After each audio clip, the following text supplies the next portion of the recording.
Hey, everybody. Welcome back to the Works channel here for our YouTube sessions. And if you've been following us along, you've been watching us go through the progression of uh, creating a bicycle and doing lots of different simulations on the bicycle. From the very first session, I did a simulation on a helmet design, a helmet impact, doing some different variations there. We've gone through and done some structural simulations on the frame. We've done some plastic simulations. We've done some dynamics. We've done some welds. We've done some EMAG. We did motion. So if you haven't gone back and looked at all the previous sessions, I encourage you to do that. There's a lot of information in there. Again, we're kind of designing this for you guys, the audience, to come through and have a look and just kind of see what the breadth and the depth of all the different solutions are. We'll be doing a different series this year. Sadly, this is our last episode in this particular series of working through the e-bike. And so we're going to finish this one up today with Matthias Friedrich.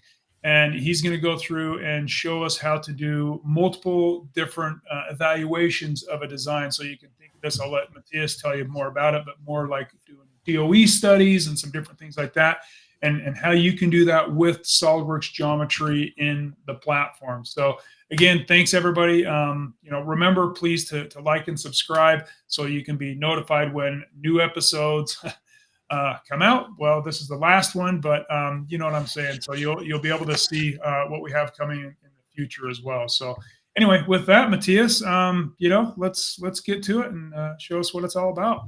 Yeah, thank you, Greg. So welcome everybody. I would like to show you today how to make more out of your simulation that you normally perform, and normally you do that by running variation of simulation models. So you can imagine that it's easy to modify material data or something like that. But when you want to modify geometry, it starts getting a little bit more complex. And that's exactly one of the topics that we want to talk about today.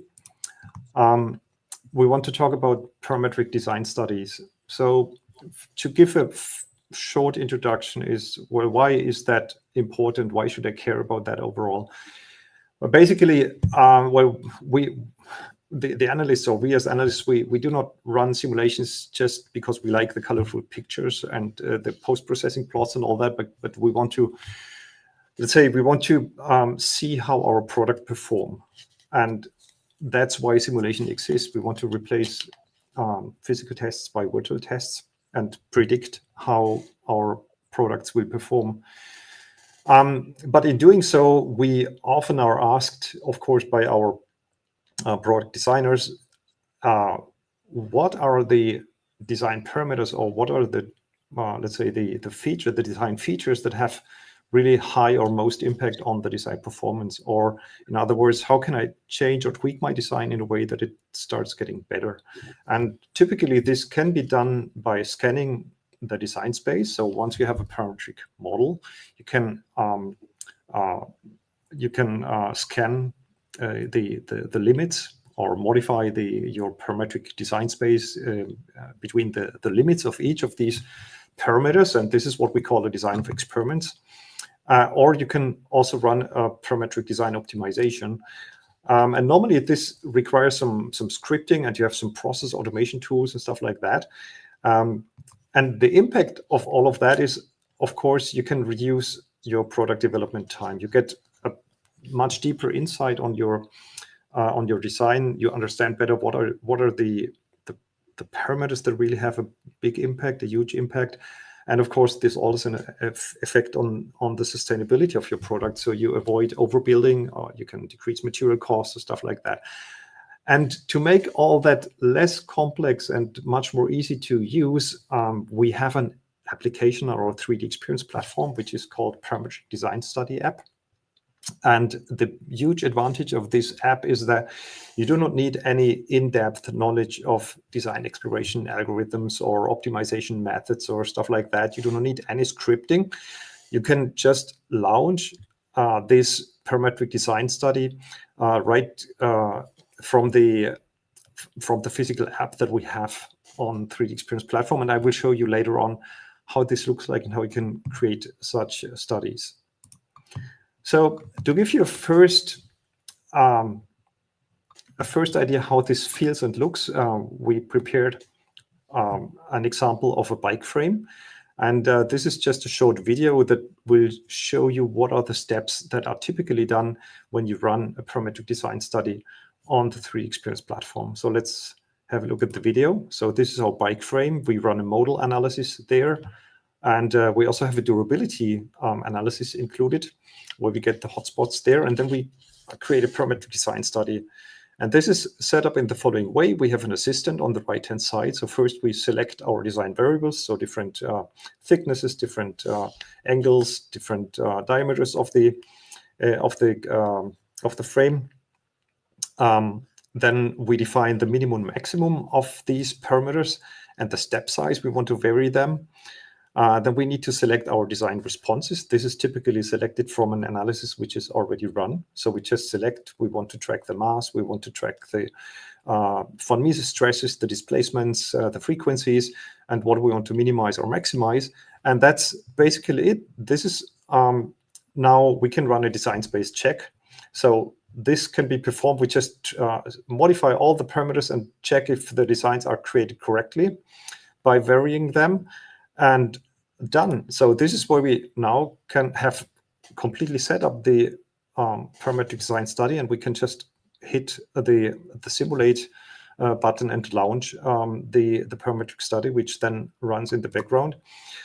And once it has finished, we can then have a look at the results. So this looks typically like this. We get our design points here. We can say what we want to showcase, and we can down select the results, and at the end of the day decide which one is our favorite design that we want to proceed with, right?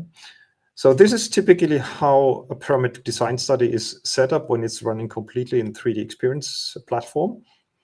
And oops, this is not where I wanted to go.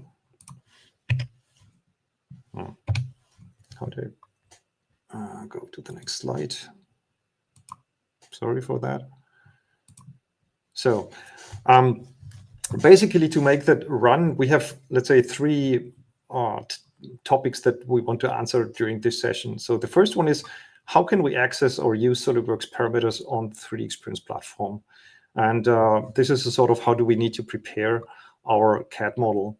The second question is, okay, how do I set up a parametric design study at all? So this is the setup yellow topic here. And then, of course, the third question is, okay, once I have the study finished, what can I do with the results? How can I compare the results? How can I track the results? How can I create a new version out of the results? And this is what I want to show you on a very small example. That is a grinder arm. So I have, let me just close my the PowerPoint here. I have the grinder arm. I want to show it to you first in SolidWorks. So this is our grinder arm design that we have here. And you can see that we have three parameters defined here. We want to modify our slot design here and run this as a parametric study on the platform. So I already uploaded this part to the platform. You already have seen in the previous sessions how this is done. Just one thing that we need to make sure when we prepare the model is that we have the parameters that we want to hand over to the platform. We have them here defined in equations. So if I write, let's say, if I can't see the equations, I need to go here to the height show in the tree. And I need to make sure that my equations are shown. Otherwise, it will show up like this, and I will not be able to see them. So just make sure that that you can see the equations. And then you can right-click here and edit the parameters just to check if you have all parameters selected here. If there is missing one, for example, I can delete this one here. I can just click on it and then define a name here, and then it's back. And this is what I need to prepare and save then to the platform. So basically, these are 3 parameters which are defined here in my sketch of my model here. So that's pretty cool, right? So like, I mean, I was thinking, when you do the whole PDS, I mean, that's obviously we can do that on native 3D experience geometry, but to bring through SolidWorks geometry, we can still bring through those parameters to 3D experience. We just kind of have to come in and give them a name or something. Yeah, exactly. So that's exactly what we need to do. And I want to I also want to show you what else do we need to do to really be able to access these parameters that we define on the SolidWorks side. So right now we just made sure that we put these 3 parameters, let's say here in the equations bucket. Yeah. And now if we go to the platform, let me just minimize this guy here, and I already have prepared a scenario of this green arm. It's just, let's say I just created a force here and fixed it here. So let me just show you the results here. Just looks like this. If we have a look at the von Mises stresses, which look like that, right? So it's a very simple analysis case that I defined here. Of course, it could be something really complex. It could be a rubber part, which is highly nonlinear. It could be something with contact in there, which really you could not easily solve with the built-in capabilities that we have in the desktop SolidWorks simulation solutions, right? So this is really a nice feature that you can, let's say, you can run these parameter study really on highly nonlinear stuff also, right? It's just you need to bring it into the platform, and then you can set up your highly nonlinear scenario and run parametric studies. So if I want to set up now a parametric design study, first thing I need to do is I need to go here to switch to this parametric design study app. And I will use the assistant to set that up, right? So the first thing I'm asked here is if I want to set up a new study is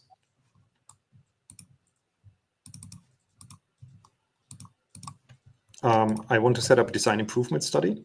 I love that assistant. I love that. Like, if you're an expert user, you can just use the icons at the bottom. But like if you're like me, even me, I don't use PDS that often. So it's awesome to have that to kind of just lead you through the steps. That's pretty cool. Yeah, that's really true. I also use that very often to set up a sort of, even in the scenario setup to create a sort of basic setup, and then maybe if there is something specific in there which does not appear in the assistant, I can then go down here to the toolbar and set it up here. Right. And if you can't find the assistant, you can just right click and open it up here. Nice. And then it's there, right? Okay. So if we want to set up a design improvement study, we can just click here and initialize it.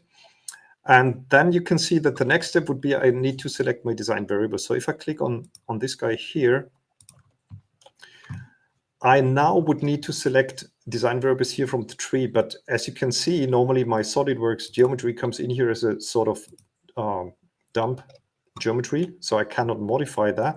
So one thing I need to do before being able to define this, the design variables, is I need to let's say to connect the variables from SolidWorks, the parameters from SolidWorks with 3D Experience Platform. So I have defined them already as equations on the SolidWorks side, but now to bring them in the platform, I need to, let's say, open my model here. I already did that here. So I'm here in the CATIA assembly design.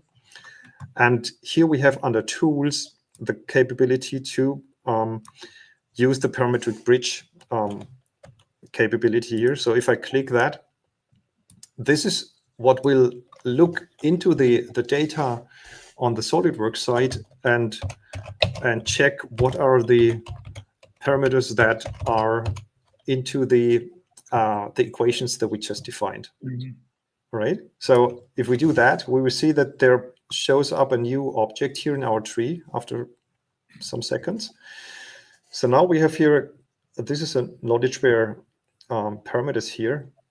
And we can see now under relations that these are exactly our parameters with the values that we just have. I just will bring up again the SolidWorks equations here, right? So we can see here exactly, these are exactly the names and the values that we just defined here in the equations, right? That is really nice. I think, when I first kind of heard about this early on, people were giving grief about just why don't these come through? Why don't they all just come through by default? Well, I'll tell you why. I really like this. I really do. Because when I work on native geometry and 3D experience, how many parameters do I have? Like I have hundreds of parameters. I have to filter and sort through them, which isn't that big of a deal. There's some things you can do with the filter to make it quicker, but I mean, just to have these 3 and only the 3 you care about there is pretty awesome. That's pretty sweet. Yeah. That's really nice. That's a nice thing, yeah, because you really can then proceed working on exactly these 3 parameters that you want to concentrate on. Yep. And then just launch your study. Ignore the rest, right? So that's here we have our 3 parameters, and now if I want to just switch back to my simulation setup, you can now see that as these are data objects, where this is connected, this is the model that we have on the SolidWorks site, which is the one that I have open here, where I just created this the parametric bridge object, which is now available here. And now these parameters are available in my design variables. So I can now proceed here with my study and just click on these 3 parameters, and that's it, right? That's awesome. So by default, automatically it just takes a plus minus 10% so here I set the minimum and maximum limits that I want to use within my design space, right? So here by default it just takes a plus minus, I think is it 10%, 15% or something like that. Yeah. But of course I can modify. I can put in here whatever I want. If I just want this go down to 60 millimeters and this one here go up to 90, for example, I can do that, right? So I can overwrite the default values here. And of course I can also define a step size if I want to be that by, let's say, by 5 millimeters or by 1 millimeter. That's it, right? So this is the first thing we need to do. We need to define the parameters we want to use. I can switch them also on and off if I don't want to use them. We need to define the minimum and maximum limits. And then the next thing we need to define is the response values.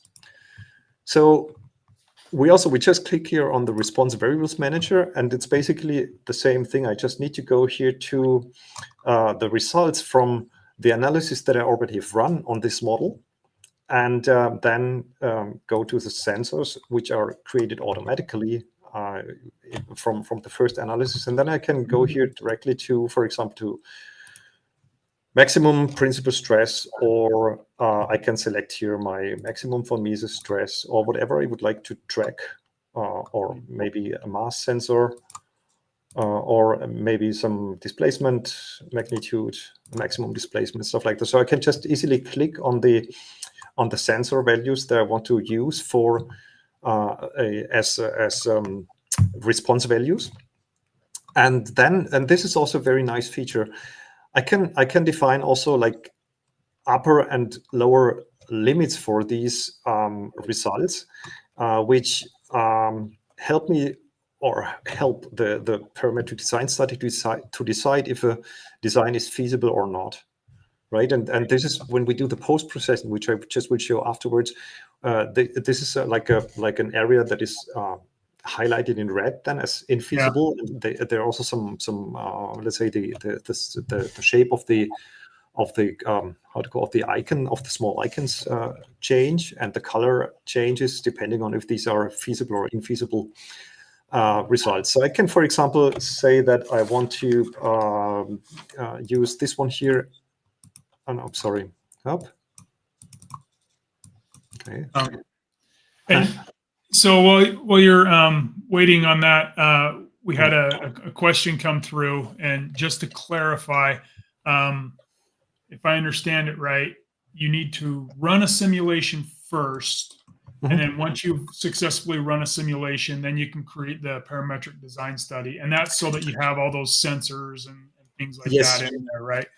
Exactly. Exactly. This is exactly what the way how you set it up. So you define, because well, usually you want to use a specific scenario, of course, Yeah. into your parametric design study. So you first need to set up this scenario, and then of course all the values here that you can see down here, these are created automatically so it's not necessary to define them, each of these sensors manually. They are created automatically, and you can just select from them when you set up the design study.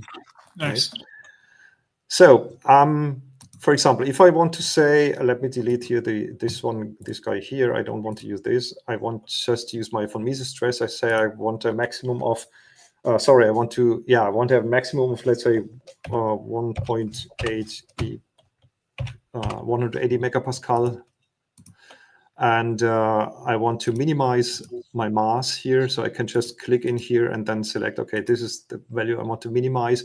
This helps the system to identify which is, if we run the DOE, which is the best design.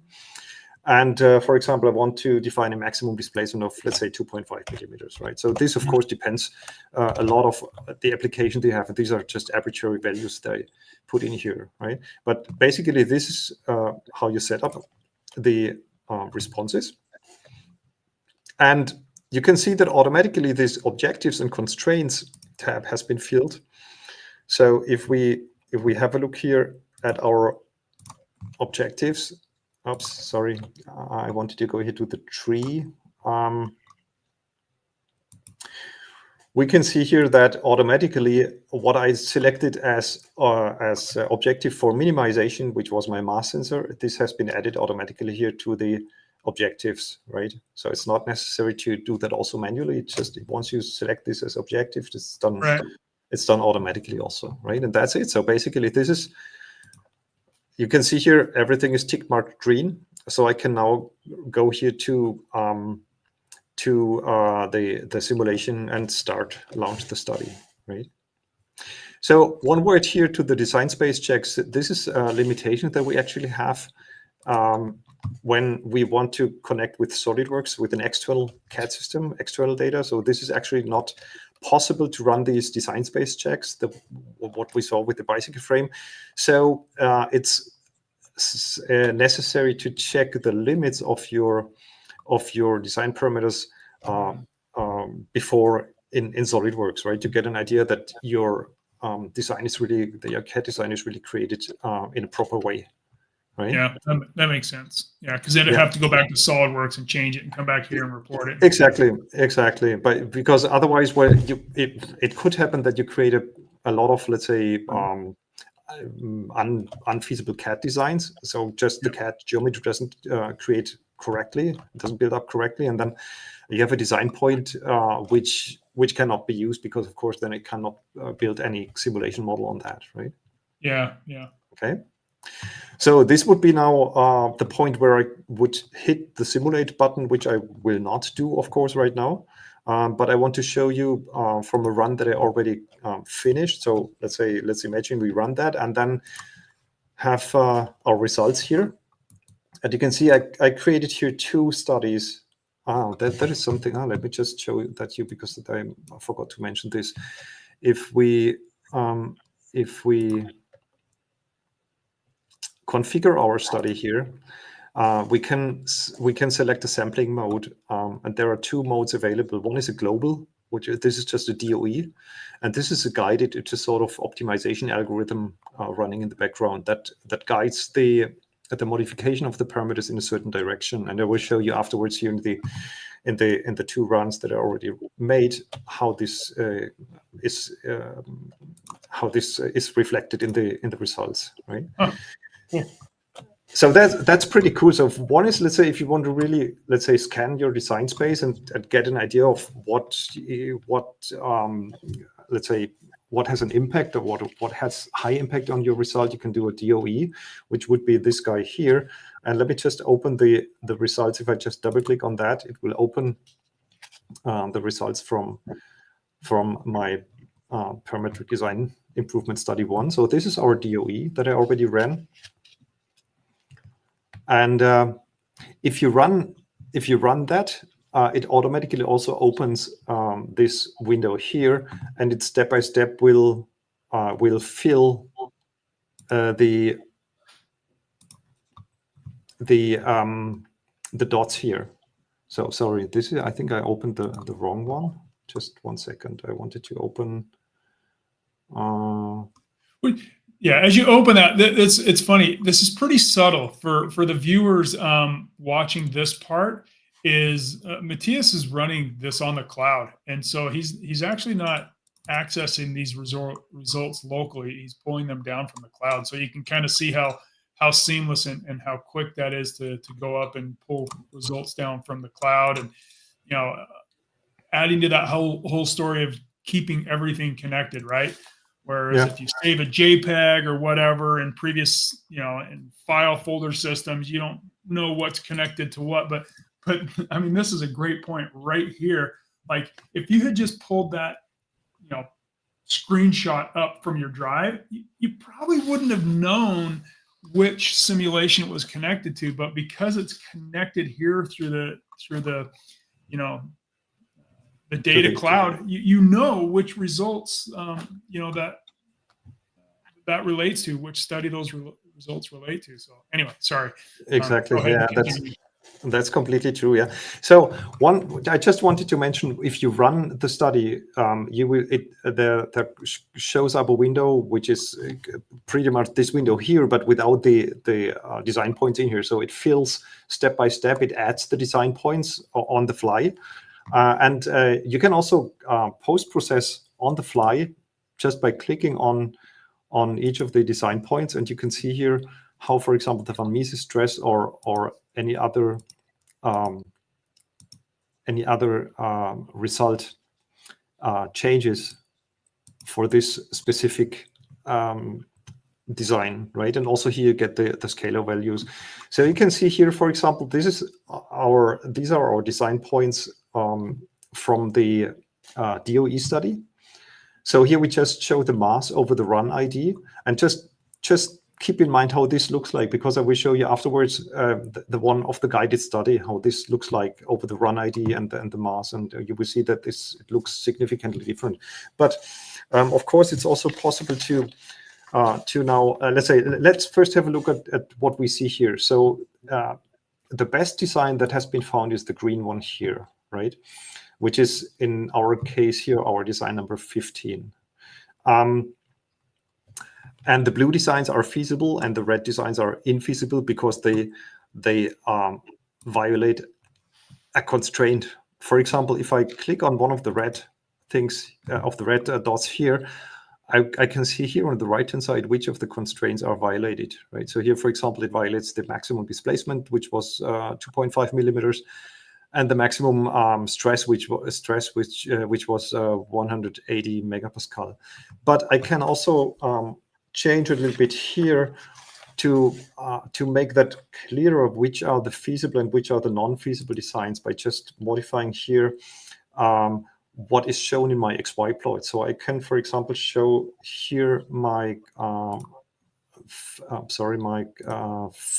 displacement magnitude, and put here my von Mises stresses, and here my mass sensor, right?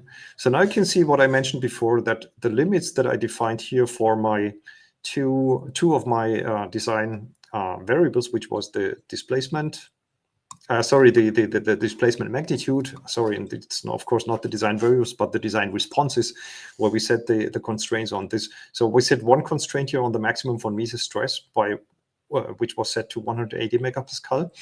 And we set another constraint here on the displacement magnitude by 2.5 millimeters. And you can see here now that the red areas show where all the non-feasible designs are located. So that means that whatever is here in the white area are feasible results, right? And the nice thing is here that I can now, by easily just left clicking, I can put a circle around the, let's say, the feasible results here, and down select them. this is really cool because I can now proceed working and compare these 5 designs side by side, right? So you can see these are exactly my 5 designs. So our design 15 was the one which was the best design, but I can now compare side by side these 5 feasible design candidates and then decide, okay, which one of these is, for whatever reason, is really my favorite design. Maybe I decide that this one here is the one I want to proceed with. And I can then here, just by clicking this small arrow, I can generate a design alternative, which will create a full CAD design in the background, and I can open that afterwards in SolidWorks. So if I want to generate an alternative, I can just put a prefix in it, like just put in here X, Y, Z, whatever. I generate that. Great naming. Yeah, sorry for that. At least you didn't call it final. That's my pet peeve, is when people keep calling stuff final. I normally start with the version 1, version 2, but that's also confused. So yeah, but anyway, it in the background it now creates a new CAD design, right? So that was one thing I wanted to show you. So you can easily select here, just click the small arrow here, and then it will create a complete CAD design using the parameters that we just defined as that we just identified as our best variant, right? So that's creating a SolidWorks CAD file. It's a CAD file. First of all, it's a platform CAD file, but it's piped back also to it, or it can be opened also in SolidWorks. So you can, for example, let me show that you afterwards. We can easily open this afterwards in SolidWorks, right? So what I wanted to show you also is just remember what I told you before. If we compare the results of our DOE study with our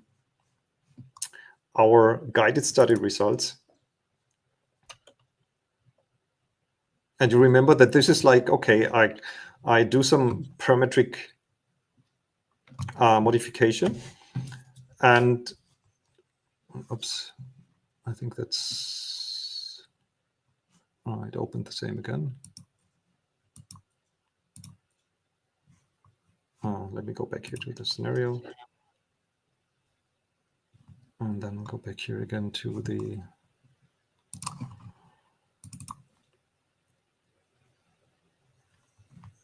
guided study. Oh, it tells me that it's still running. I don't want to study now. Seems that it's still generating something here. Yeah, okay. Okay, let's see. I will stop this here. Stop now. Okay. Let's see what happens. So meanwhile, I can, let me just see if we can already open the. Okay. So okay, it was still working on this alternative generation. Okay. Yeah. So that was the reason. Okay. So now it opens the guided study. 1, 2, 3, 4. No, still not. Let me just close this again and now open hopefully the guided study here.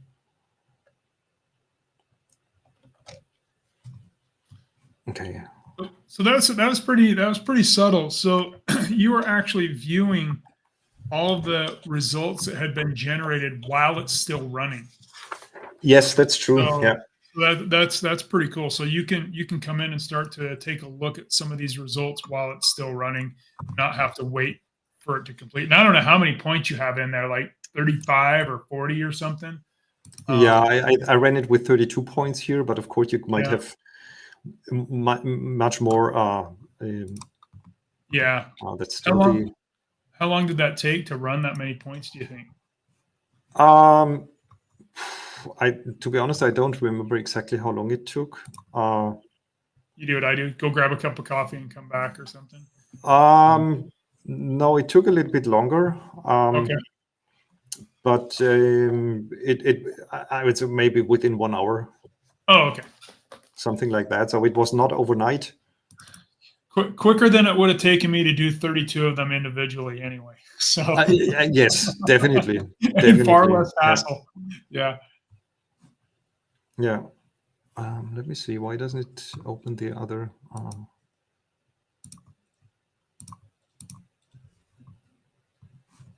Okay. I wanted to show you the guided study results, but it just switches back to the DOE results. Let me just try again.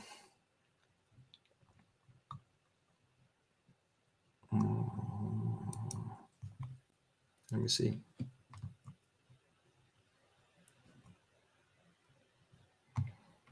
Okay, this is the one we had open already. Let's now try to see if we can. Maybe they're just showing the same. Maybe they just have the same results.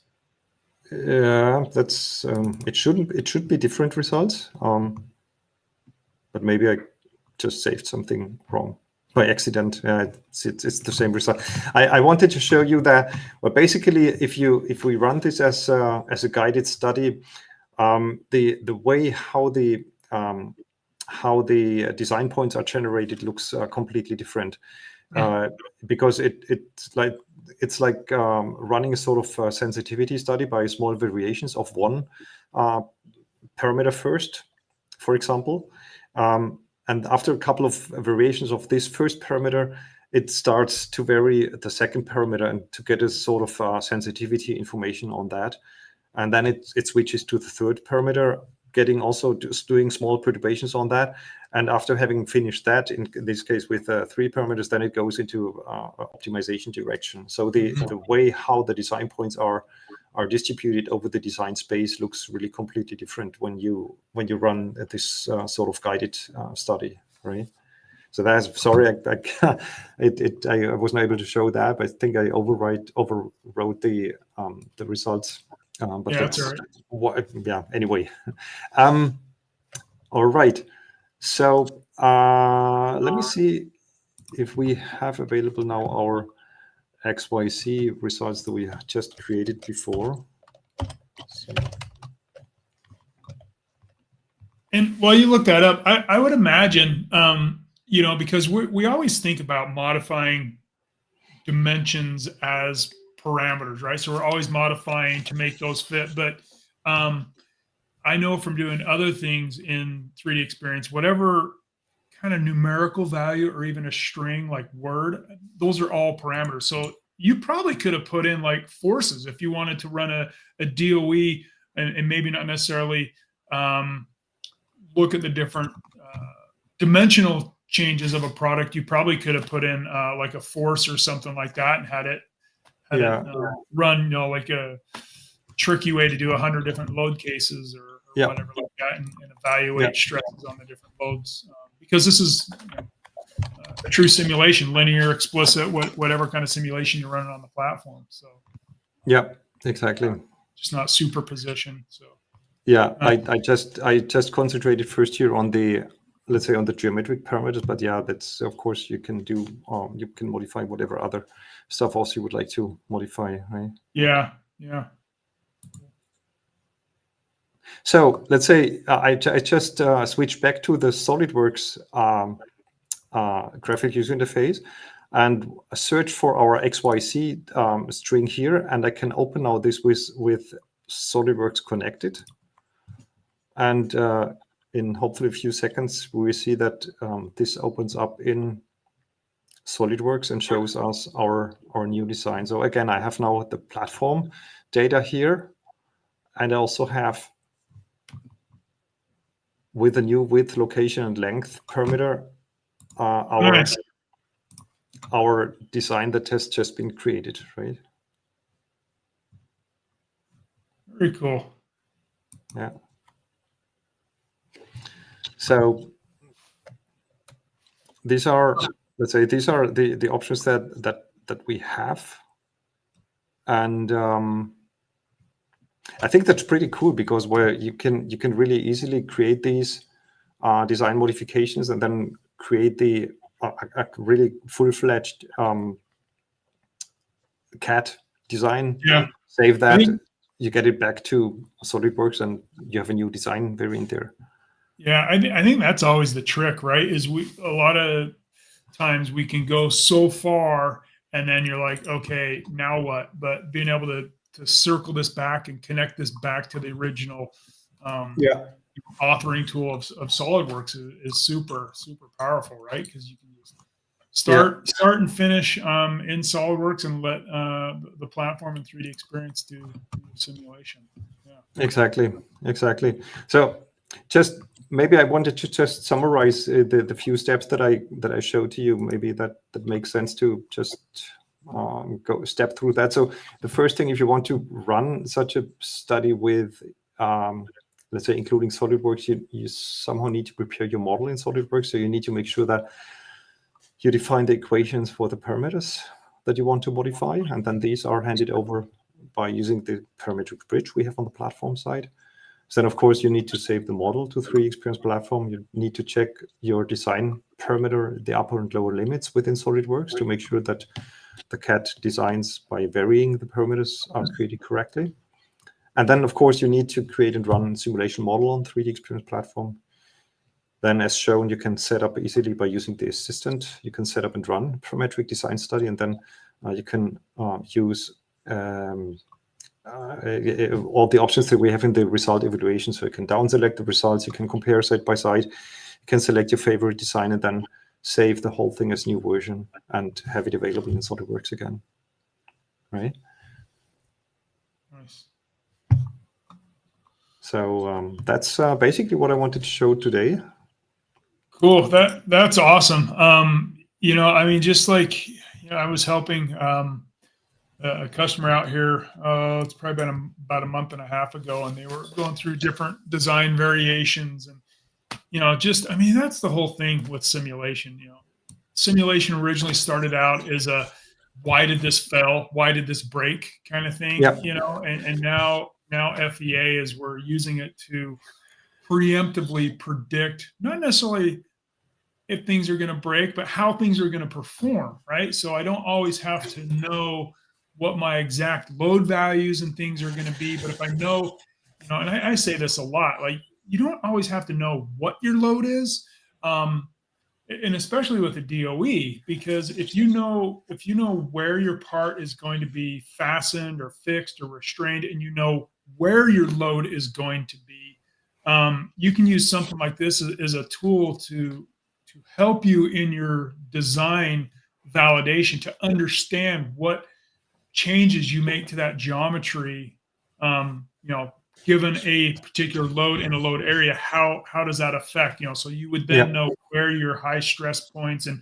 where your largest displacements are going to be. So, being able to do, 30 lab tests numerically on the computer in an hour is huge. I mean, that's just incredible. So I think the really amazing thing is that, well, if you would like to do this, all these changes manually by manual changes and updates of the geometry, well, this is one thing. Just the manual overhead that you would have is nightmare, right? And then you would have what 30 input files, 30 CAD geometries, a bunch of directories, result files, just a huge giant disk space that is filled up with 100 JPEG files that are named. A horrible nightmare. And it's just so, let's say, easy to be able to just step through the results and compare them side by side and say, wow, this is my favorite design, and that's it, right? So this also, it's not just the preparation side and the time savings that we have there, but also the whole post-processing side to really keep track and get the overview of what you just have done, right? So that's really, it's a massive benefit that you get from that, and it really helps you to let's say come to a result in a much faster time than before, and keep track of what you've done. Yeah, exactly. I mean, just in keeping everything connected. I mean, just man, that's awesome. That's so cool. Yeah.